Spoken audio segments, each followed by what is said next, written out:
ولا تعلم التعليم تذكرنا والانتفاع الإفادة والاستفادة والتمسك بكتاب الله سنة رسوله صلى الله عليه وسلم ابتغاء مرضات القرب والثواب راكب سخط من الموت شافين رسول الله محمد صلى الله عليه وسلم ويا أبيه وإخوانه من الأنبياء والمرسلين ومن مشايخنا أوقاتهم وأسرارهم وأنوارهم وعلومهم نفعتهم في الدين والدنيا والآخرة بكل نية صالحة في خيرات الدنيا والآخرة وخاتمة عند الموت بأبعد عمر طويل بحكمتنا ورضاه وسيحكم من الله بالإسلام والبرية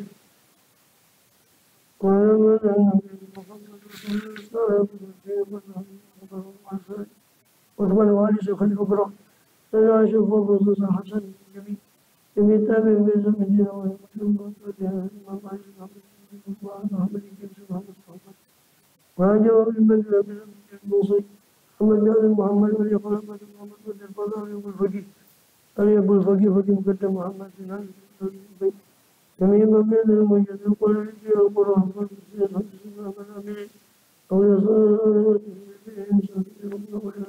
المغربيات خصوصا الإمام أبو حنيفة الإمام مالك الإمام الشافعي أحمد أحمد الإمام البخاري الإمام مسلم تلميذ ابن ماجه وأبو داود بقية المحدثين بقية المصلين وبقية المحدثين بقية المجتهدين خصوصا الإمام القشيري الإمام أبو حامد محمد الغزالي عبد القادر الجيلاني بن حسن الشاذلي وفي مدينة المغربي وأصولهم عبد الرحمن مكلثوم المغربي النائب بن طلحة سكندري بن المرسي بعبد الله محمد بوصيري وأصولهم وتصوير بن إبراهيم أخوات إبراهيم الدسوقي أحمد الرفاعي أحمد بن بدوي أحمد التجاني سيدنا محمد بن النقشبندي وأصولهم خلص الإمام معاوية وغير بن فقيه مقدم الناس من إخوانهم الجميع ووقع على سيدنا محمد بن عبد الرحمن محمد سباب الجيش والسكران سيما المحضر عليه وسكر بالملاحة عندهم وزن بقال يدوس بين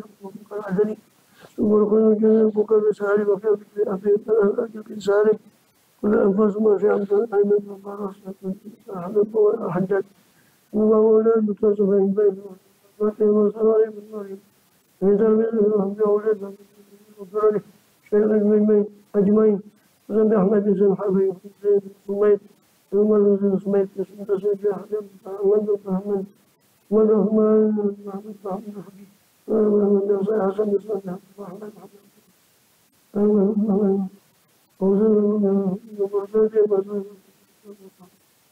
وأبي حسن بن صالح عبود محمد بن الحبشي وأولاده وصلى الحبيب علي حبشي وأولاده وصلى الحبيب وأولاده وصلى الحبيب أحمد بن حسن عباس عبد الرحمن محمد مشهور بابن عمر الشاطري وخذوه وإقرار ومشهور تصويرهم وولدهم وغيره تصويرهم أجمعين وصلى الله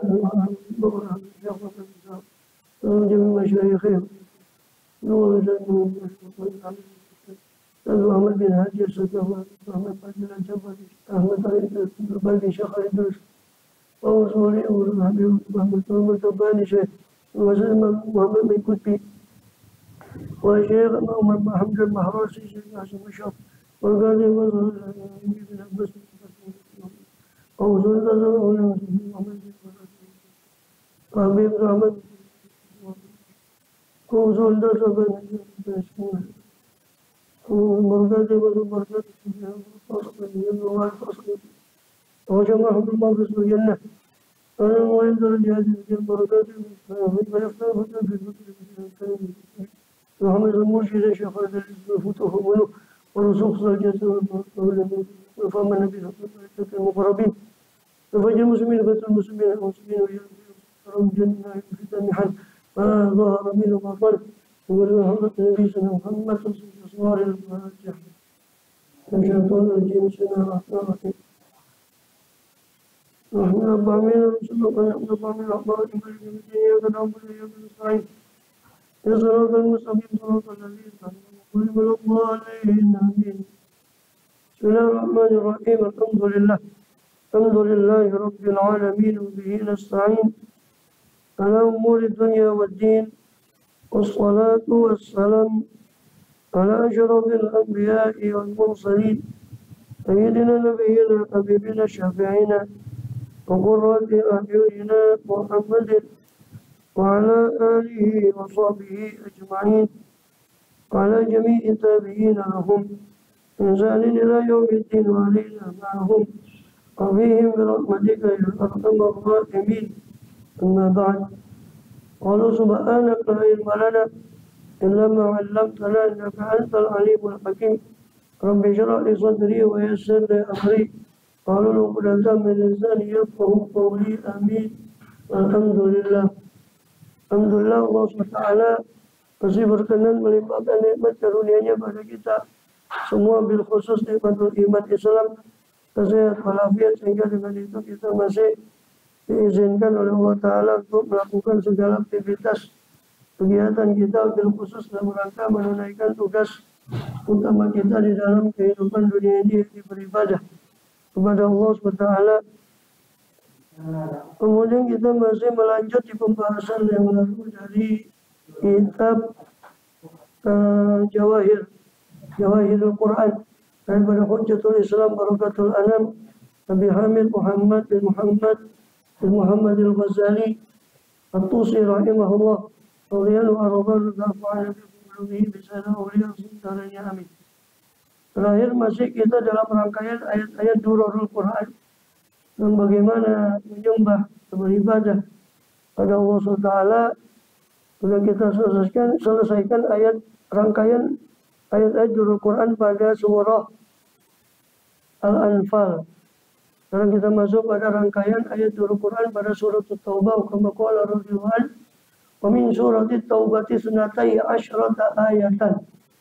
Dan itu sebagian dan itu dari surat At-Taubah. Adapun 12 ayat daripada Durarul Quran dari surah At-Taubah.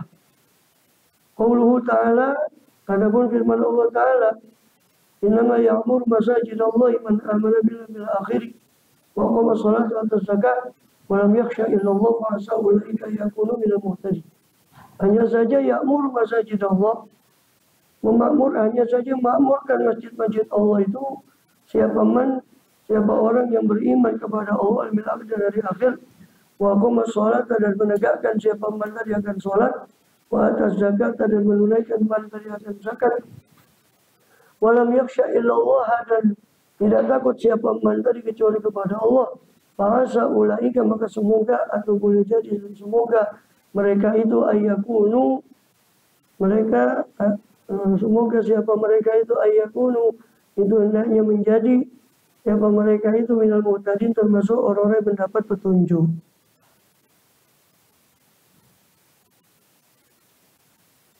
Dan Abdullah bin Abbas mengatakan, innama ya'muru masajidallah bil akhir, hanya saja orang yang memakmurkan masjid-masjid Allah dan orang yang beriman pada Allah dan hari akhir, itu artinya man wahhadallah wa amana bil yaumil akhir. Ini orang yang mentauhidkan Allah dan beriman pada hari akhir. Yaqulu man amana bima anzalallah, ada yang mengatakan maksudnya orang-orang yang beriman kepada apa yang Allah turunkan. Dan tentunya itu juga tidak bertentangan, karena orang yang beriman pada Allah tentu beriman pada utusan Allah dan beriman pada apa yang Allah turunkan pada para utusan Allah, masuk Quran. Dan cara isi Quran adalah hari akhir, maka juga otomatis dia harus beriman kepada yang disampaikan oleh Rasulullah SAW, termasuk tentang hari akhir. Wa aqamas sholat, dan orang yang mendirikan sholat, jadi as-shalawatil khumsa, ini sholat 5 waktu, walam yakhsha illallah, dan tidak takut kecuali kepada Allah. Maknanya lam ya'bud illallah, tidak menyembah kecuali kepada Allah. Fa'asa ulaika kunul muhtadin, yani inna ulaika humul muflihun, mereka itulah orang-orang yang beruntung karena mendapat petunjuk.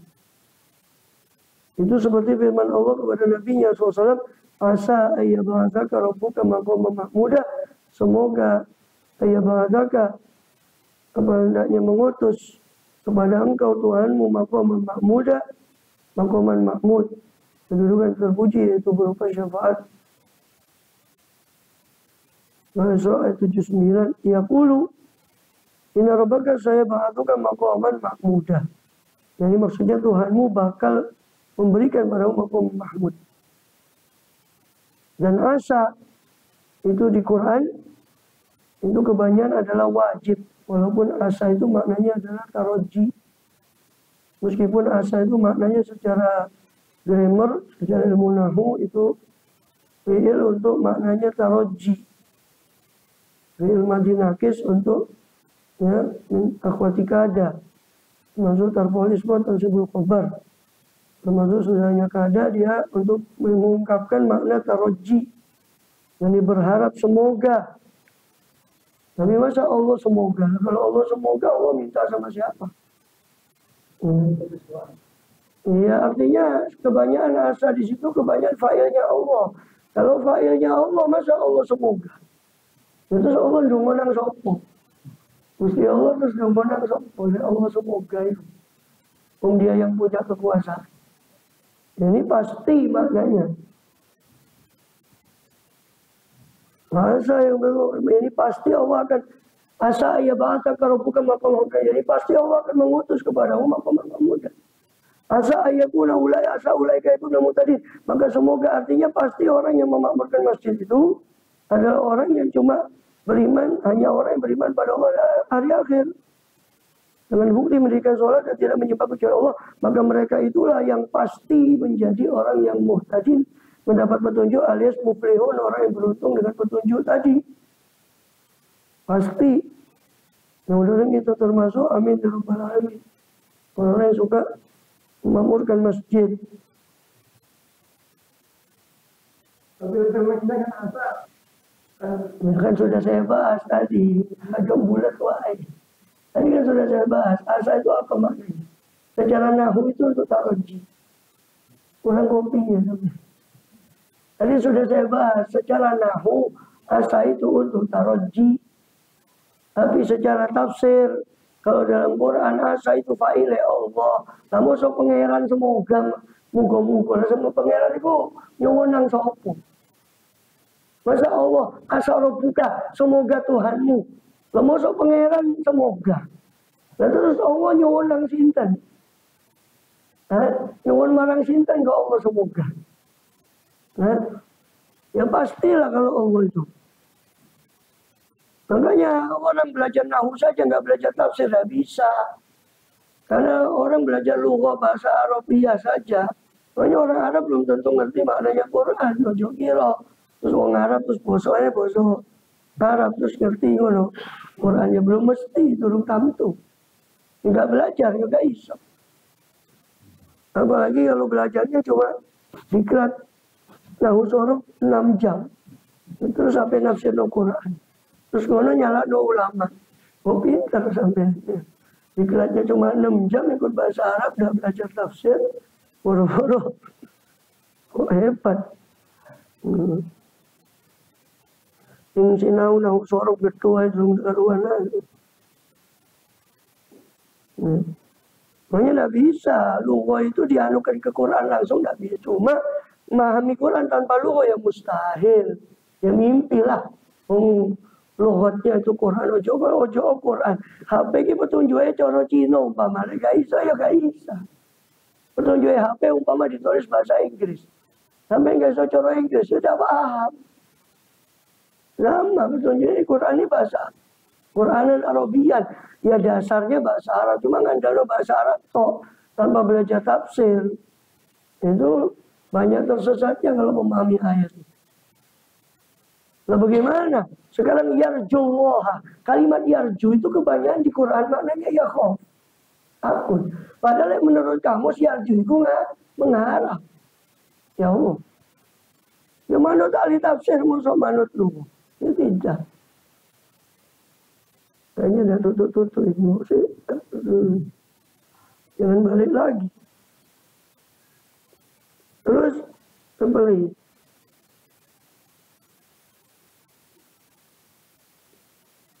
Betul. Jadi tadi Ya'mur masjid Allah itu adalah orang yang memakmurkan masjid Allah itu adalah orang yang takut kepada Allah.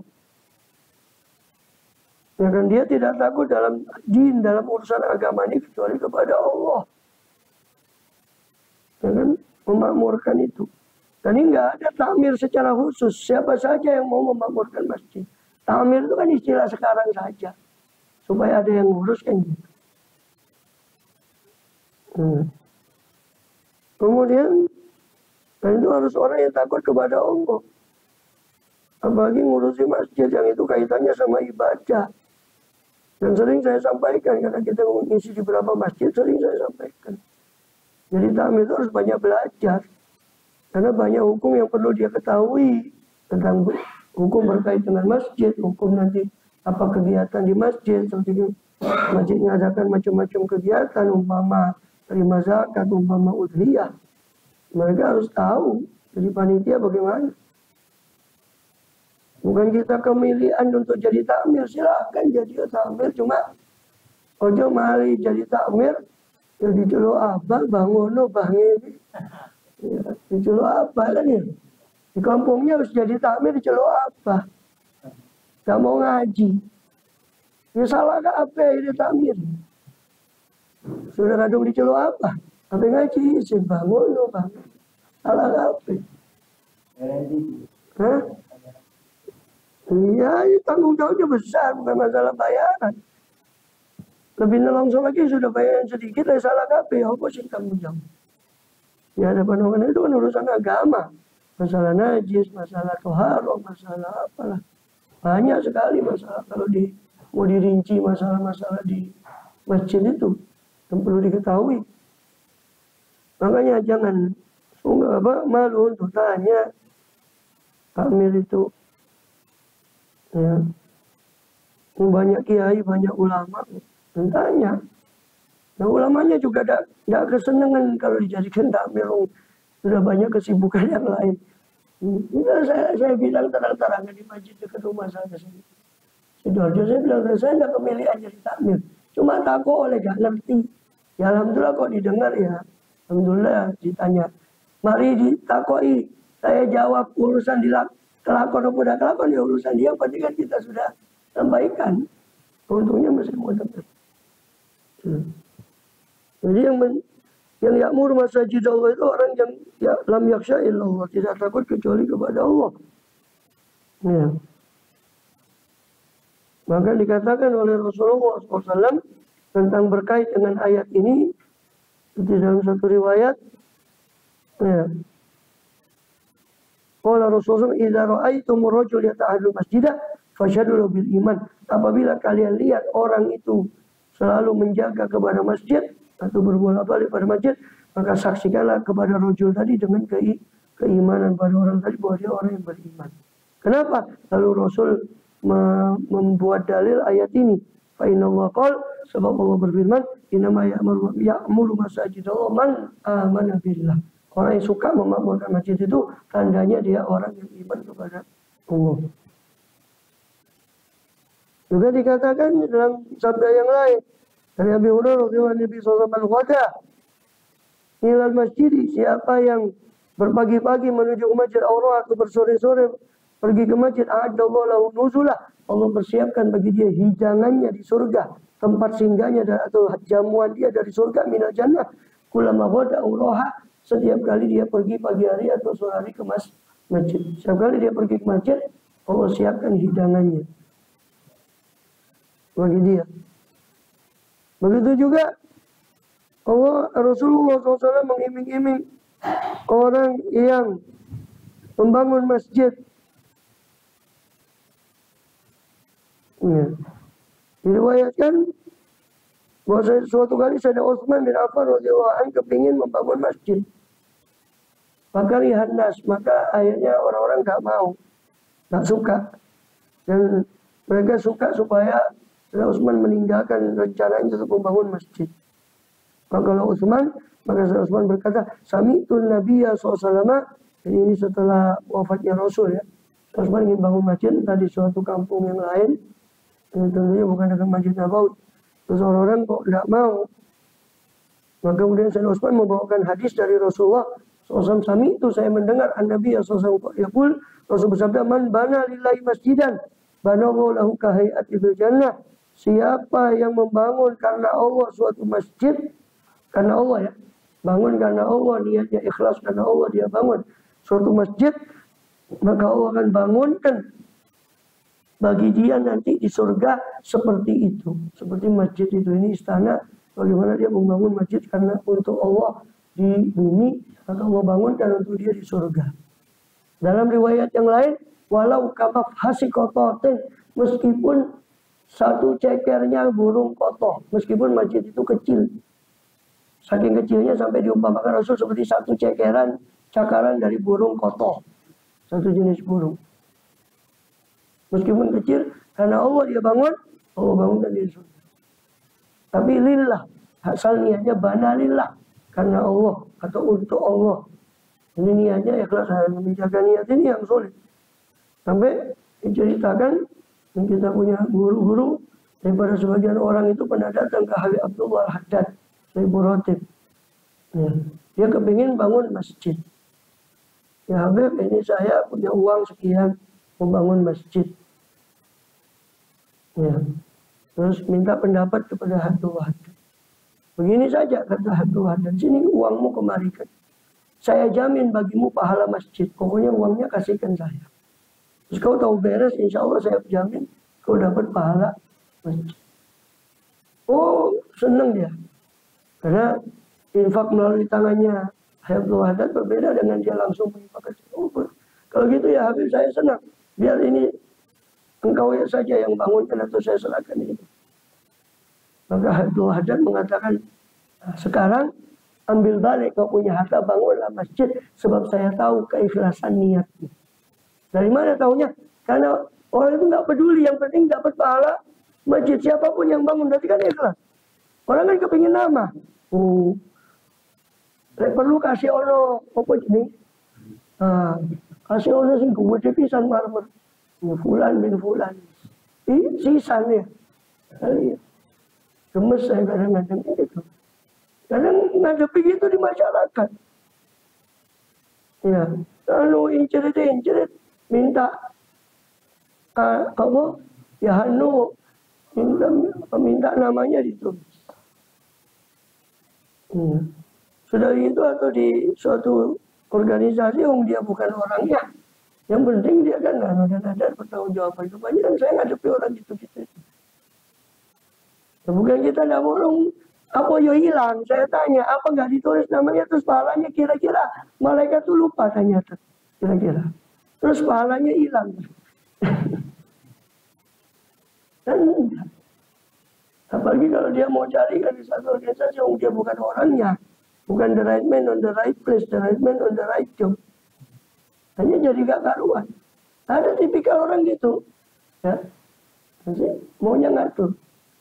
Habib Anis itu saya pernah dapat cerita, Anis Solo rahimahullah, mau bilang orang mau ya rahimahullah, radhiyallahu, beliau pernah didatangi orang. Dulu awal masih belum seperti sekarang masjidnya. Ada orang mau nyumbang ke Habib Anis. Bilang apa? Dikasih ini dia. Habib, ini saya mau nyumbang untuk ini masjid. Tapi orang ini mengatur. Tapi kalau bisa begini ya, begini. Mas kata Anis, ini ambilan kau punya uang. Bawa. Saya tidak butuh. Artinya, dia bukan orangnya. Serahkan itu kepada yang penting kan dia niatnya. Dan itu masa iya kayak macam apa? Masa iya mau nanti duitnya dia kan gitu. Jadi banyak salah kaprah. Ya itu, ya, jadi sulit mencari. Ya bukan berarti disebut itu namanya otomatis tidak ikhlas. Tapi kalau dia maksa seperti itu kan berarti apa yang mau dia niatkan? Ya gitu. Memaksakan supaya namanya disebut. Terus niatnya apa dia? Niat seperti itu. Apa supaya cuma namanya tahu? Gitu. Nah, masalahnya ngadepinya kayak orang-orang kayak gitu sering. Makanya katanya Rasulullah SAW, agama ini berdiri kadang berdiri ditopang oleh orang yang fasik. Kadang agama ini berdiri ditopang dengan orang yang tidak benar. Buktinya banyak masjid. Nggak semuanya ikhlas, tapi ya agama jalan. Dengan orang yang seperti itu pun agama jalan. Sebaliknya tanpa orang seperti itu pun insya Allah agamanya Allah tetap jalan. Nggak usah GR. Kita merasa GR, oh saya sudah berjuang begitu. Tanpa kamu lah agama Allah tetap berjalan. Tapi kan pilihan kamu ikut berjuang apa ada itu kan pilihan. Tapi tanpa kamu agama Allah ini, agamanya Rasul insya Allah tetap Allah yang jamin kok sama kanjeng. Buktinya kanjeng Nabi wafat tidak langsung nunjuk Abu Bakar toh. Itu kan karena memang ada beberapa isyarat dari Rasul. Tapi kan tidak ada begitu. Jalan dah agama Islam, dia tetap jalan.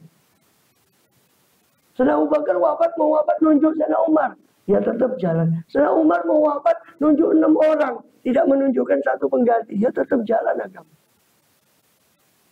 Ini. Sampai sekarang presiden, macam-macam presiden, sebagiannya dipimpin sama orang kopla, agama ini ya tetap jalan. Jalan. Tak usah GR.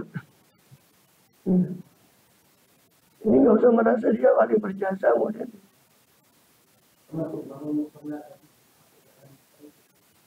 Nah di situ polemiknya kemudian musola itu. Saya sudah pernah bahas kalau tidak salah. Apakah musola itu termasuk masjid secara syar'i atau fikih, secara fikih. Karena memang kalau di Basul Masail itu nanti pecah lagi. Ya. Ada bahasa enggak, karena tidak ada lafaz masjidnya. Kalau saya tidak sependapat. Karena musola surau itu dalam KBBI, Kamus Besar Bahasa Indonesia, itu juga diartikan masjid kecil. Itu dari segi bahasa Indonesianya. Dari segi istilah fikih, masjid dalam istilah fikih itu ada masjid jami dan ada masjid bukan jami. Masjid yang dibuat Jumatan, namanya masjid jami. Masjid yang bukan jami itu masjid, wakafnya masjid tapi tidak dibuat Jumatan. Termasuk orang di sini mengenal namanya surau, musola, langgar. Ini kan cuma di Indonesia sholat yang bisa dilanggar. Karena langgar kan cuma ada di Indonesia. Di negara lain kan tidak ada langgar. Jadi sholat yang bisa dilanggar itu cuma di Indonesia. Kalau musola di luar juga ada. Ya, musola itu pengertian di luar sama di tanah Arab sama si beda. Musola di sana itu di bandara, itu ada musola di mall. Nah, sedangkan di kampung-kampung itu namanya masjid, yang kita tahu begitu. Bukan musola. Jadi bisa lebih kepada privasi musola itu tempat sholat. Di sana, kalau di sana makna musola itu baik di rumah ada tempat khusus itu namanya musola, atau tempat umum seperti di mall di bandara itu mereka namakan musola, atau mereka juga namakan biasanya ada sholat tempat, tapi sekarang sudah dulu masih ada tempat sholat khusus untuk sholat jenazah, itu namanya musola. Bahkan Rasulullah SAW sendiri sholat id kan bukan di Masjid Nabawi, tapi di Masjid Umamah, di Masjid 500 meter ke sebelah timur, dan sebelah baratnya Masjid Nabawi itu ada, sekarang dibuat masjid.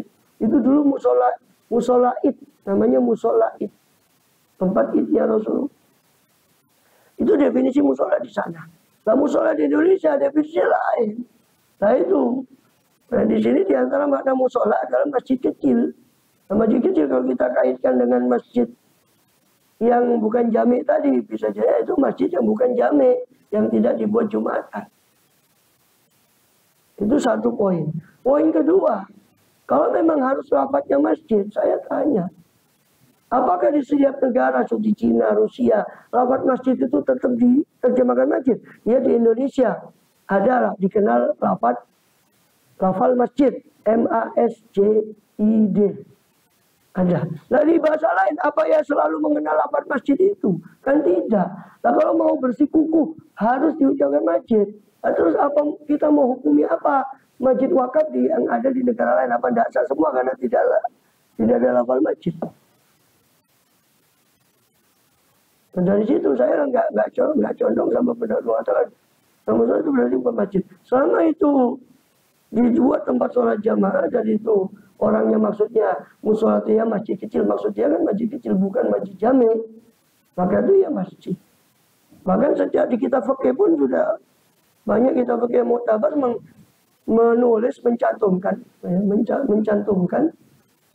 bahwa orang masjid masuk ke suatu tempat yang di situ diduga kuat sebagai masjid, dia boleh sholat tahiyatul masjid. Musuh apa tanya sertifikatnya?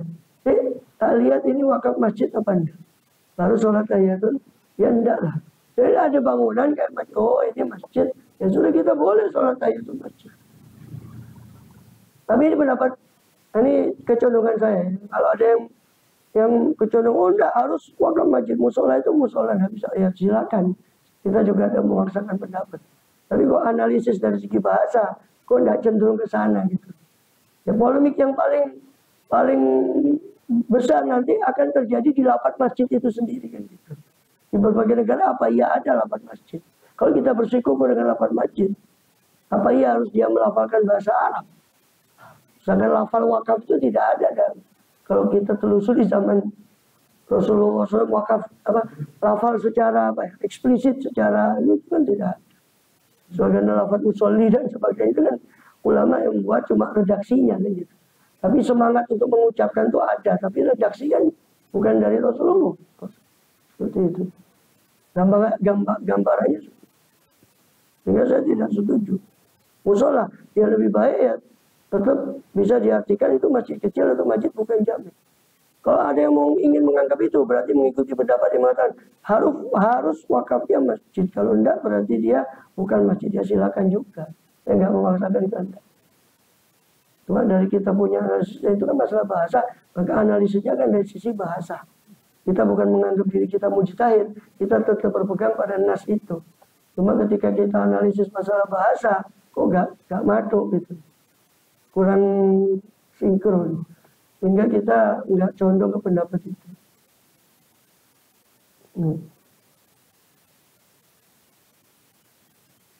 Kemudian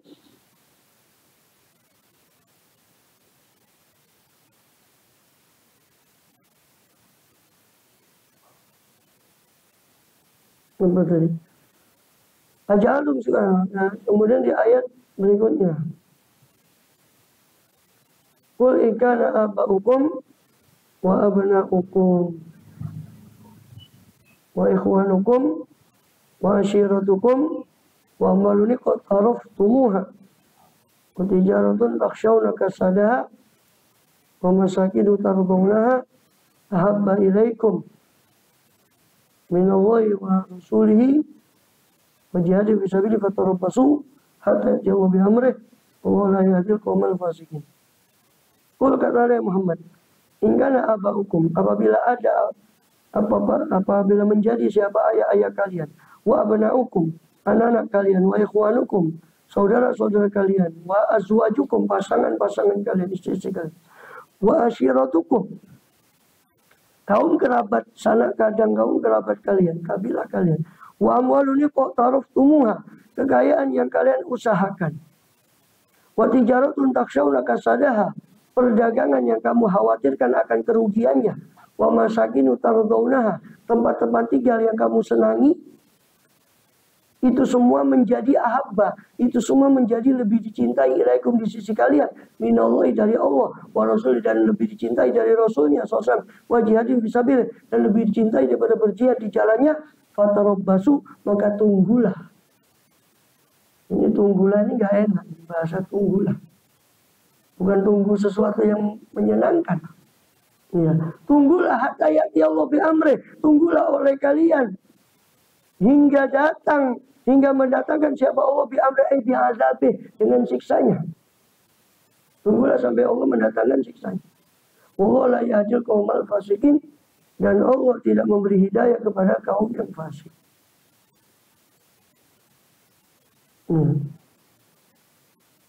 Ini bagian mengatakan turun berkenaan dengan orang yang berhijrah, masuk Islam tapi tidak mau berhijrah. Lebih berat kepada keluarganya, berat kepada perdagangannya, berat kepada. Untung kita nggak diuji sama hijrah. Kalau kita diuji sama hijrah gitu kayaknya nggak kuat juga ya. Nggak lah ya. Terus terang kita tanya sama diri kita, siap nggak ninggalkan kita punya rumah, kita punya harta, kita punya untuk ikut umpama kita dihadapkan kepada posisi sahabat-sahabat itu, perjuangan. Rasanya ya gak mungkin juga siap. Hah? Apa?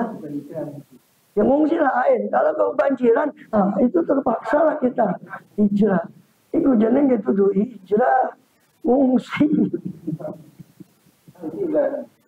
Ya bodoh, judulnya sama-sama meninggal. Cuma kan ngungsi kepaksa itu. Coba ada banjir, aku ngungsi deh.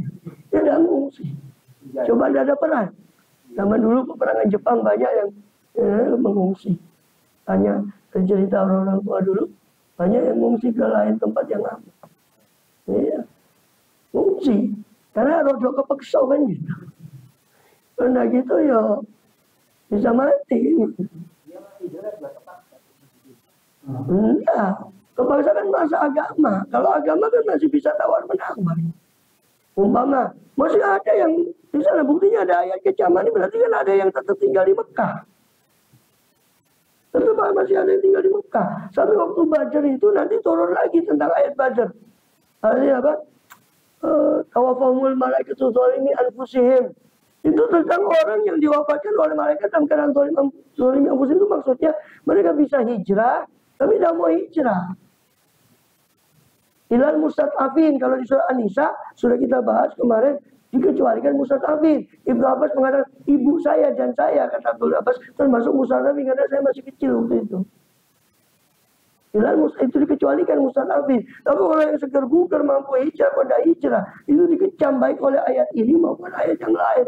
Sampai tawafat umur mereka tudzaliman anfusihim. Itu karena mereka itu setelah hijrah, setelah Rasulullah mereka tidak ikut hijrah. Kan sampai terjadi perang Badar, mereka mau tidak mau ikut dalam pasukan kaum musyrikin sehingga terbunuh di pasukan itu. Itu yang dikatakan tawafat umur malaikatu. Itu yang dikatakan diwafatkan oleh malaikat dalam keadaan zalim. Karena mereka mampu hijrah. Dan kalau dibilang kepaksa, ya tidak juga orang bisa tawar menawar. Kalau nyawa kan orang lebih sayang nyawa kan gitu. Ayo coba gempa bumi sini apa dah mau? Ya kita minta nasallahu selamat, apa kita minta afiat dari Allah Taala. Ya amin ya rabbal alamin. Coba kalau udah ngungsi semua, nggak suruh ngungsi sudah ngungsi dulu.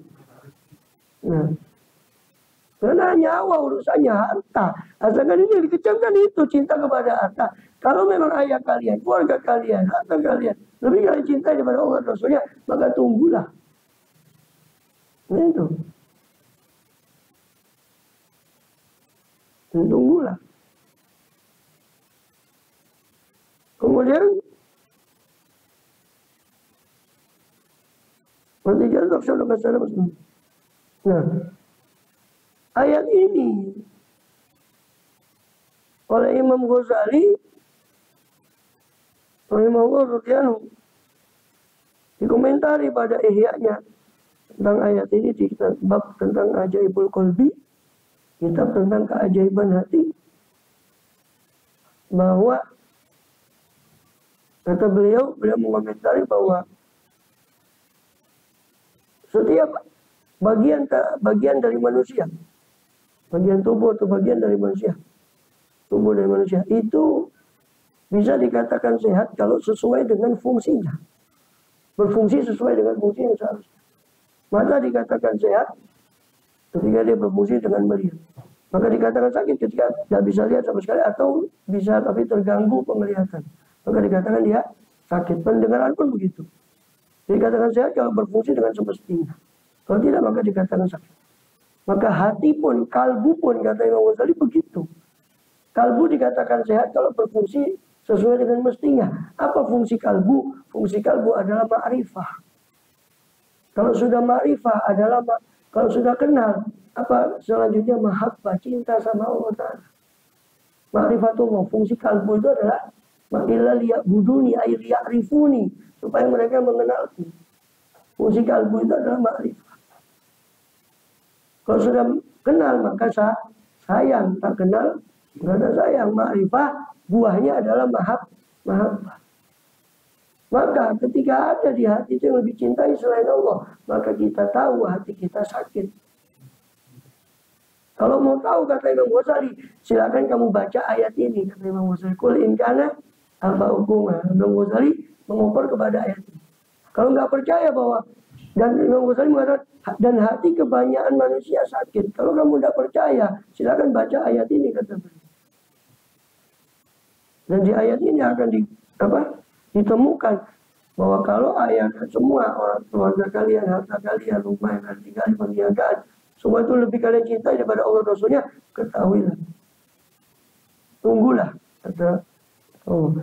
Dan kita tahu bahwa semua manusia akan merasakan semua hartanya sebagainya lebih dia cintai daripada Allah. Dan maka dari situ kata Imam Ghazali, kita tahu hati kebanyakan dari kita sakit karena tidak sesuai dengan fungsi yang seharusnya itu ma'rifah dan mahabbah. Sebagaimana anggota tubuh yang lain, kalau tidak berfungsi sesuai dengan fungsi aslinya, maka kita katakan anggota badan itu sakit. Maka kalbu kita kebanyakan sakit karena kebanyakan dari kita semua yang selain Allah, dari harta semuanya lebih kita cintai daripada Allah dan Rasul SAW. Maka dari situ kita tahu hati kebanyakan kita sakit. Dan tahu saja tidak cukup. Ya. Sudah tahu sakit itu sudah bagus. Karena kebanyakan sakit di kalbu itu nggak seperti sakit fisik. Kalau sakit fisik lebih kerasa. Kita sakit fisik langsung ke dokter. Dan kalau sakit hati, karena yang punya penyakit hati itu nggak kerasa. Kalau dia sakit. Kerasa saja itu sudah utuh. Sudah kerasa mau cari dokternya. Sebab nggak ada pelangnya kan, spesialis kalbu nggak ada. Kalau SPPD, spesialis penyakit dalam ada, gitu. Dan macam-macam SP, ya. Dan tapi masalahnya sadar pun kalau hatinya sakit mau berobat, dia cari dokternya nggak ada. Atau dia dapat di dokternya siapa? Para ulama. Lah ulamanya juga sakit dengan terjangkiti hukum dunia. Terus bagaimana orang buta menonton orang buta? Makanya dari situ kata Imam Ghazali, ini saya cuma menerjemahkan apa yang ada di Ihya di kitab Ajaibul Qalbi itu. Maka dari situ kata Imam Ghazali, kita dapati penyakit hati kebanyakan kita kronis. Kenapa? Gak sadar sampai lama. Gambarnya kan gini, orang penyakit fisik ya, kalau sudah nggak diketahui secara diagnosa medis kan gitu, sudah dibiarkan lama kan akan kronis kan. Kanker sendiri kan akan nggak stadium 1 lagi, langsung loncat ke stadium berapa? 4, 3 atau 4 gitu. Karena apa? Karena dibiarkan di dalam nggak ada. Nah, penyakit hati kebanyakan kita kronis, susah untuk mengobatinya. Kenapa? Karena pertama kita nggak merasa punya penyakit hati itu. Kedua, kalaupun merasa mau cari dokternya, mau cari obatnya di mana? Sehingga hati kebanyakan kita penyakitnya itu sudah kronis. Mengobati itu susahnya, Masya Allah. Seperti dicabut nyawa. Iya kata Imam Ghazali menggambarkan, ya, menggambarkan di bab masalah asroris sholah. Masalah di asroris sholah Imam Ghazali itu menggambarkan begini. Ya, di antara rukun batin sholat adalah tafahum, berusaha memahami qiraah, apa yang dia baca dan apa yang dia lakukan dalam sholat, dia sadar, dia usaha pahami apa yang dia baca dan dilakukan dalam sholat. Ini penghalangnya adalah hati yang tidak konsen. Sebab orang akan konsen, ya, supaya bisa hati konsen. Penghalang yang utama dan terutama adalah hukum dunia, kata Musa. Maka orang mau memahami, keselimur sama yang lain pikirannya, sama dunianya, tokohnya, macam-macam.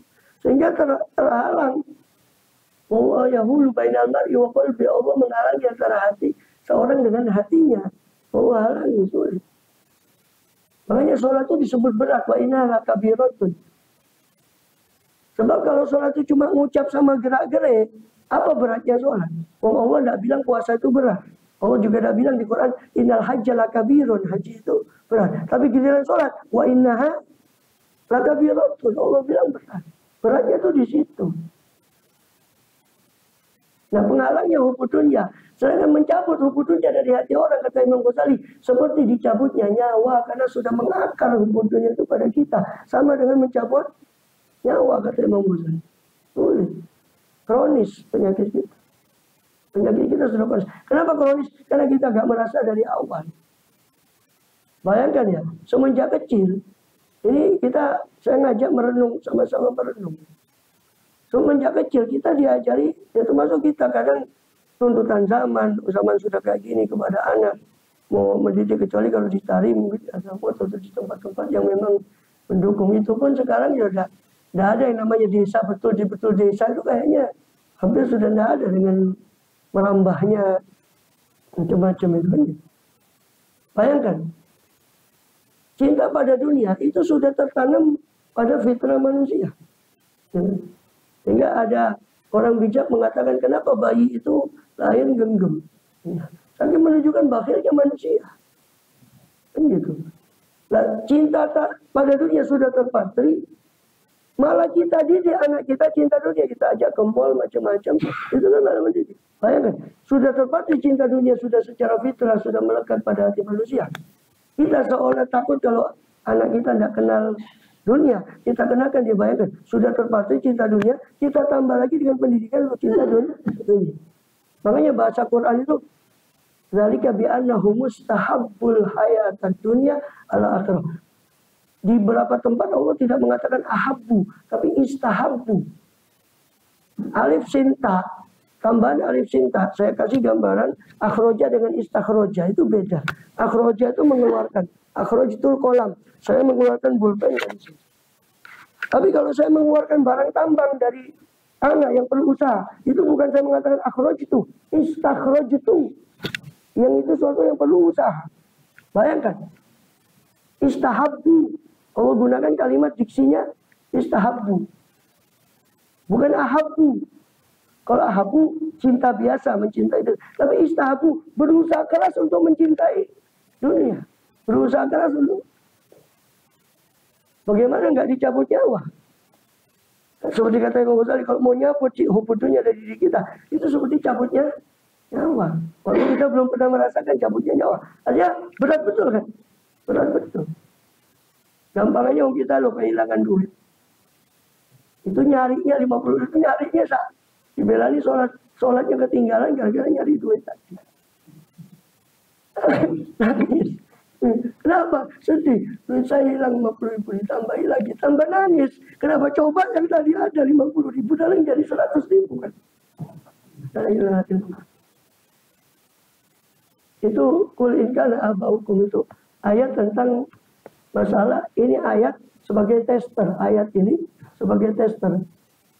Hati kita sakit, ya coba baca ayat. Kalau kita mau tahu hati kita sakit, deteksi dengan ayat. Katakanlah, kita katakan pada kita, kalau ayah kalian, orang tua kalian, kerabat kalian, harta yang kalian punya, perniagaan yang kalian punya, tempat tinggal yang kalian punya, lebih kalian cintai ya Allah Rasulnya. Kira-kira kita, ini tester. Detektor daripada hukum dunia itu ayat ini. Menurut Imam Ghazali yang saya pahami dari ihya beliau. Wallahu a'lam bishawab. Imam Ghazali itu bahas sesuatu itu.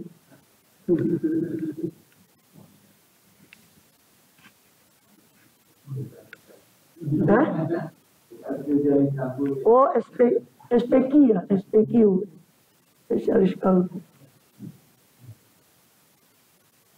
Atau MQ, manajemen kalbu, bukan magister kalbu. MQ. Ihyanya sampai di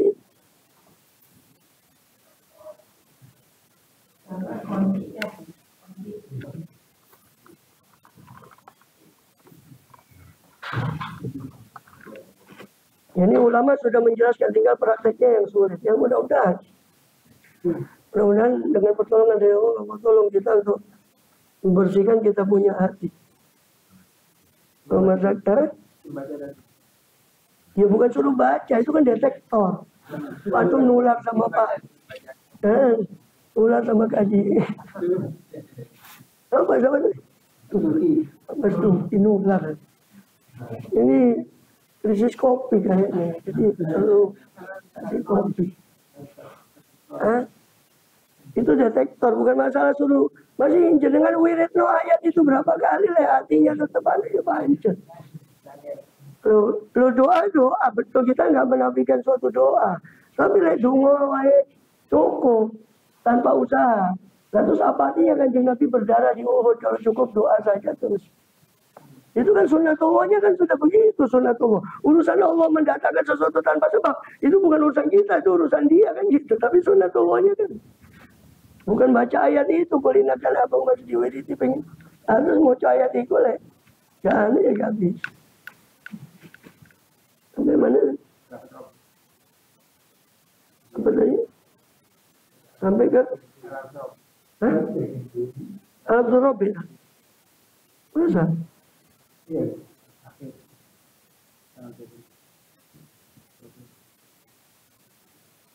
Oh ya. Kulillah ya. Sudah. Betul. Al-Zikr wa Tadzkir kan? Ya. Enam.